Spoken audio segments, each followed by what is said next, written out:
Welcome to Clothesline Theatre. We have been waiting for you to tune in to hear tales of Prince Edward Island, a place of history and some mystery. You may be surprised by the true stories that have been unearthed and brought to life by our radio dramas.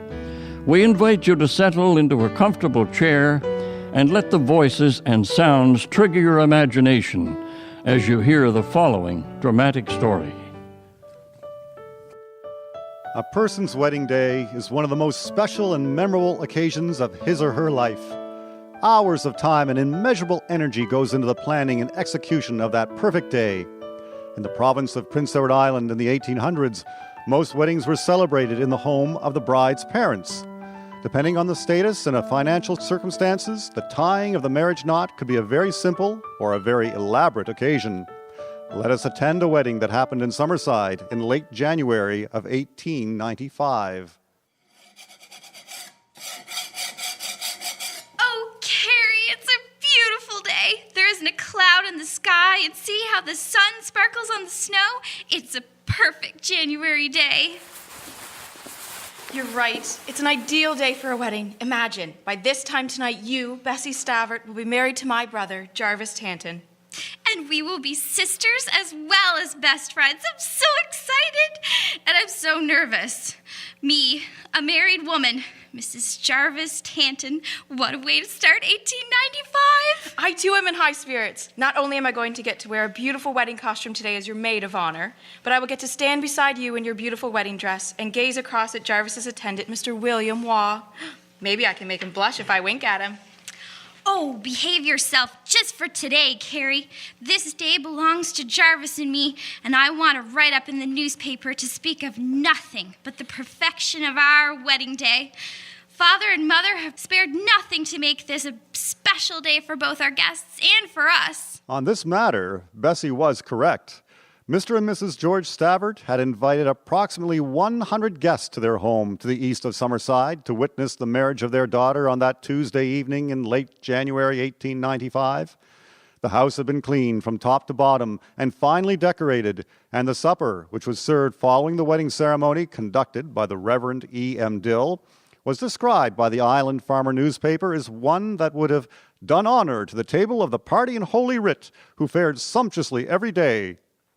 The very numerous wedding gifts, of which some were quite valuable, were opened and put on display, and guests were happily milling about, wishing the young couple many happy years of wedded bliss, when the sound of pots and pans being banged together caused a sense of unease. Oh, George, that can't be what I think it is. No doubt it is the usual motley crowd from Summerside intent on a shivaree. I suppose it was too much to hope they would leave us alone. Now, the shivaree dates back over 700 years as a French folk custom in which the community gave a noisy serenade to newlyweds. Over time, as it spread across Europe, it became a way for a community to enforce its social code of acceptable behavior. People who entered into what were known as unnatural marriages, such as an older widower and a much younger woman, or remarried too early after the death of a spouse, would find themselves being set upon by chivareers, as did adulterers, wife-beaters, and unwed mothers. Often the humiliation brought about by a shivaree drove people out of a community and even led to suicide.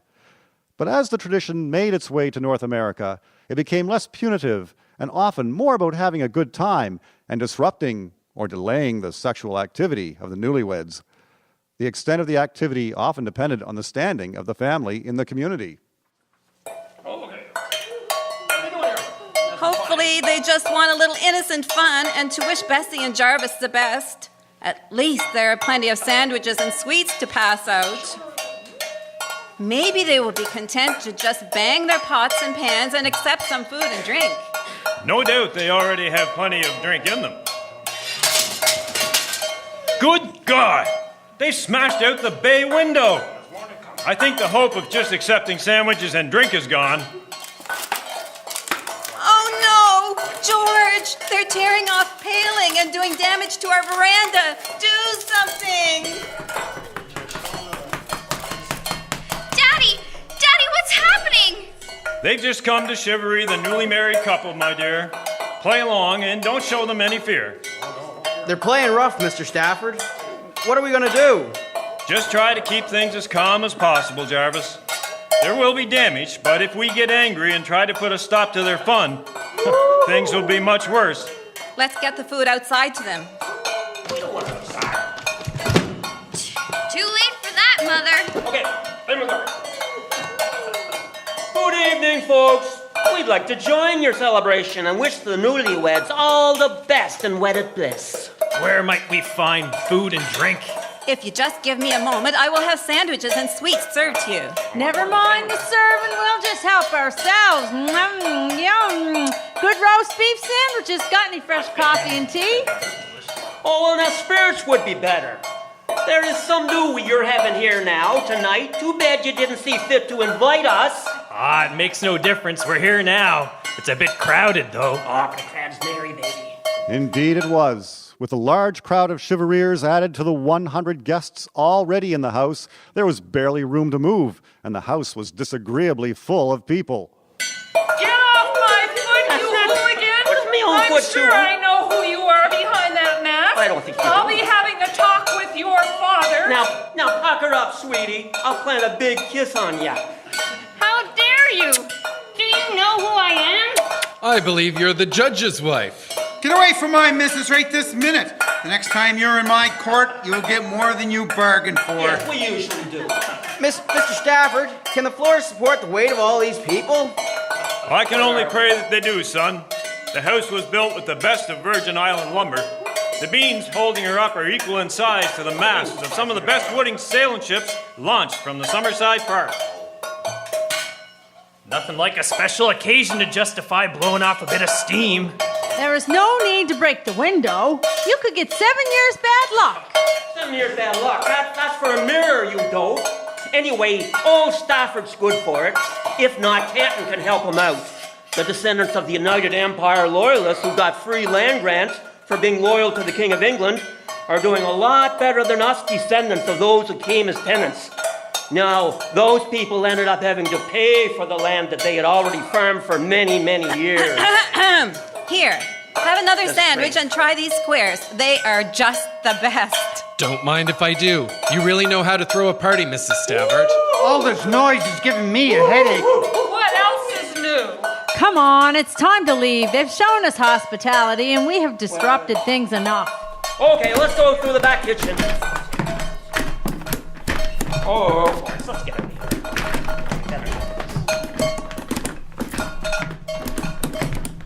My, what have we here? It's all the fancy sleigh robes and cushions from those that drove to the wedding. Well, looky here. Just happens to be a 5-gallon can of kerosene.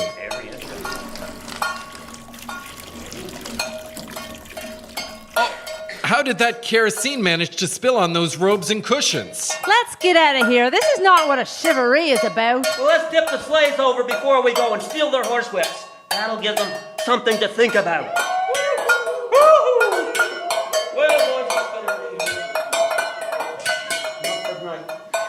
Our perfect wedding day has been ruined, Jarvis.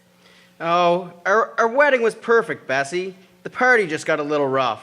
But that's okay. Our marriage is going to be great. Our house, George, our house. It's a disgrace that people do these things. How could they? A bit of cleaning and it'll be all right. I'm pretty sure I figured out the ringleader. I believe they have a family wedding in the spring. Hope you're looking forward to going to a shivaree, missus. You can count on it, George.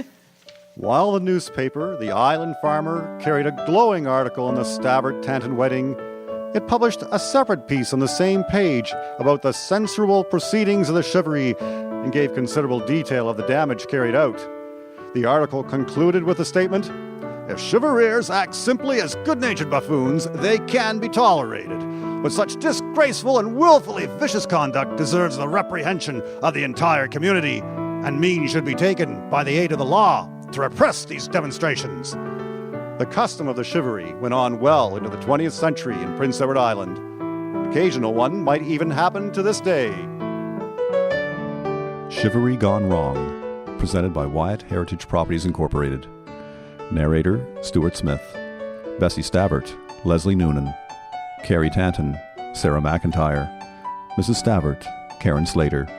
George Stavert, Albert Goody. Jarvis Tanton, Jordan Stetson. Shivaree 1, Wayne Wright. Shivaree 2, Brent Slater. Shivaree 3, female, Catherine Dixon. Female guest 1, Charmaine Camo. Female guest 2, Elizabeth Randolph. Shivaree 4, Greg Weeks.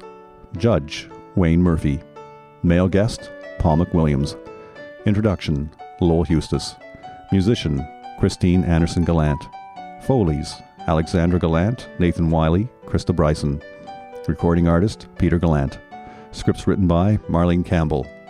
Scripts researched by Jean McKay.